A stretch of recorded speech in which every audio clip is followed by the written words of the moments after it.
अग्निउत्तारणं महाघृतं तुभ्यं संप्रदधे।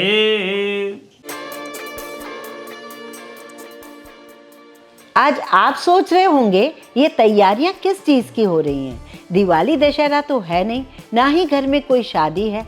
ये डेकोरेशन, ये दिए, पूजा, ये फुलझड़ियों का जलना और बड़े पतीले में बन रही है खीर। क्यों?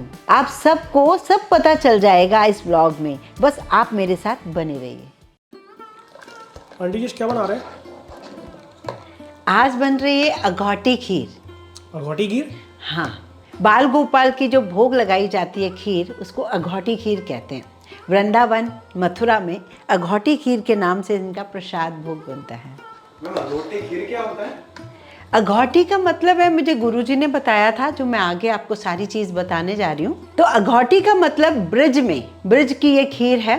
तो उसका मतलब है मतलब औटाना, खूब सारा औटाना, उसको दूध को उबालना, और घोटना मतलब घुटी हुई, इतना घोट लें खीर को कि अघौटी खीर बन जाए।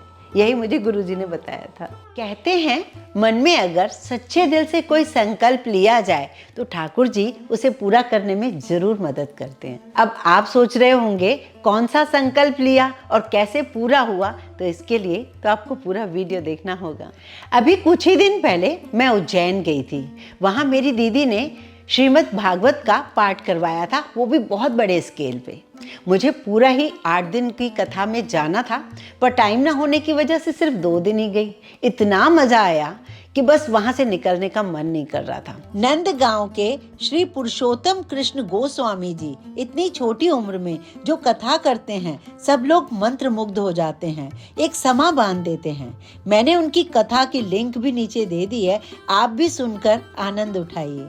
मतलब भागवत की कथा तो मैंने कई बार सुनी थी, लेकिन यहाँ तो ऐसा लग रहा था जैसे गुरुजी वो कथा कर रहे थे। ऐसा लग रहा था मानो कृष्ण भगवान खुद ये स्वयं हमें कथा सुना रहे हैं। सभी लोग इतने मंत्र मुग्ध हो जा रहे थे, 5-5 घंटे ना किसी को प्यास लगती थी, ना ही कोई उठता था, बस कथा में रम से गए। ऐसे में एक दिन गुरुजी ने मुझे कहा कि मैंने सुना है आपका एक चैनल है, तो आप एक काम कीजिए, जो ये ठाकुर जी का भोग प्रसाद एक्चुअल में लगाया जाता है जगह जगह, तो वो आप भोग प्रसाद की एक श्रृंखला शुरू कीजिए, और शुरू कीजिए एक अघौटी खीर से। मैंने उसी समय संकल्प ले लिया कि सच में गुरुजी की आज्ञा से मैं ये श्रृंखला पूरी करूंगी। मैं यहाँ के ये सोच रही थी कि कोई तीज त्योहार नहीं है, तो बड़ी उलझन सी थी मन में। तो यहीं पर मैं कहूँगी कि सच कहते हैं, अगर कोई संकल्प दिल से लिया जाए ना, तो तीज त्योहार की कोई ज़रूरत ही नहीं है, ठाकुर जी अपने आप पूरी करते हैं।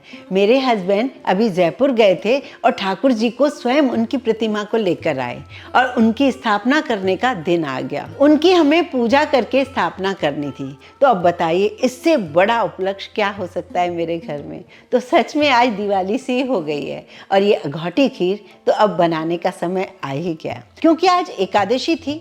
तो बिना चावल, बिना साबूदाने के, बिना सेवई के ये खीर मैं बना कैसे रही हूँ, वो मैं आपके साथ शेयर करती हूँ। तो अब मैंने क्या किया, मैंने खूब सारा दूध रख दिया उबलने के लिए एक तरफ, जैसे करीब 4-5 किलो, और 1 लीटर दूध रख दिया अलग से गाढ़ा करने के लिए, जैसे मिल्क मेड बन जाए।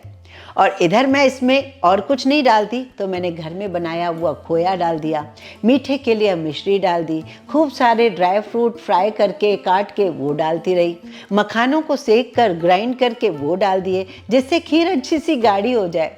फिर मुझे गोले जो होते हैं ना, उनको भी किस करके डाल दिया। इसमें मैंने केसर डाली, इलायचियाँ डाली और जायफल भी डाला, और घंटों जब ये उबल के बिल्कुल अघौटी की तरह लगने लगी, मतलब गाढ़ी लगने लगी, तो ये तैयार हो गई खीर।